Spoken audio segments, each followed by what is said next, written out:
Okay, geography students, we're looking at Latin America, the region today. Most importantly, we're going to study economics and we're going to look at the human impact on Latin America.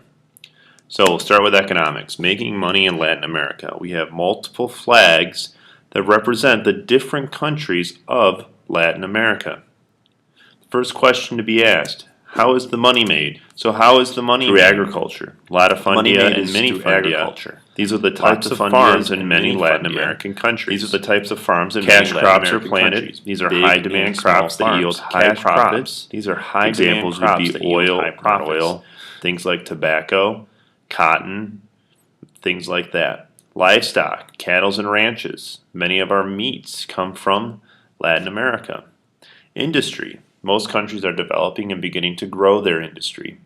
Oil production has helped to open up Latin America to industrial growth.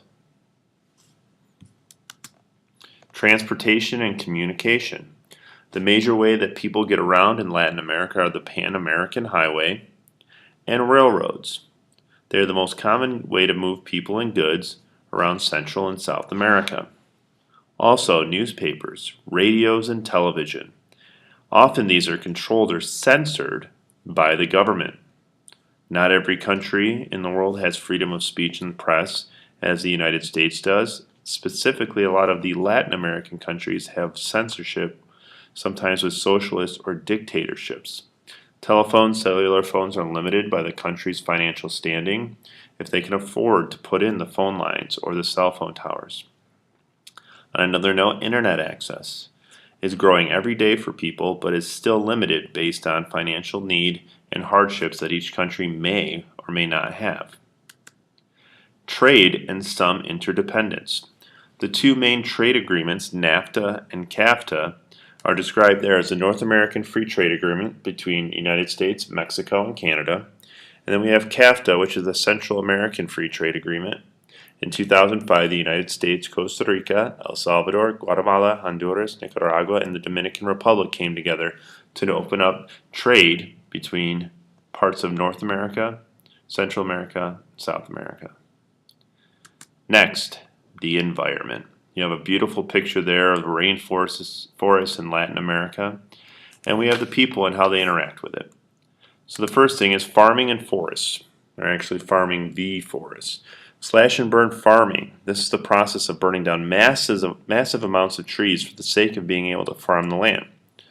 Now, slash and burn farming is actually very productive in the short term, but in the long term really ruins the overall appeal and usefulness of the land. The trees that are burnt down turn to ash, and when they cool, they add nutrients to the soil. But the rainwaters can move the nutrient-rich soil out of the way because there's no trees to hold them in place. And part of this is called deforestation. And because of the lack of knowledge, this has led to an overwhelming use of this method of farming, trying to get money the fastest. Here are two pictures that talk about or show what deforestation through slash and burn farming will do. You have a beautiful forest on the left and the outcome on the right. Lastly, we have biodiversity and pollution. The rainforest is the home of many species yet to be discovered and possible cures to many diseases that we face today. Habitats are lost to farming and to the overall misuse of the land and the pollution that goes on within the borders of Central and South American nations. The fight to save the rainforest is one we should all take up. So as you read your section in the book, Chapter 10, Section 1 and 2, make sure you're paying attention to some of the issues and challenges that face the world as a whole.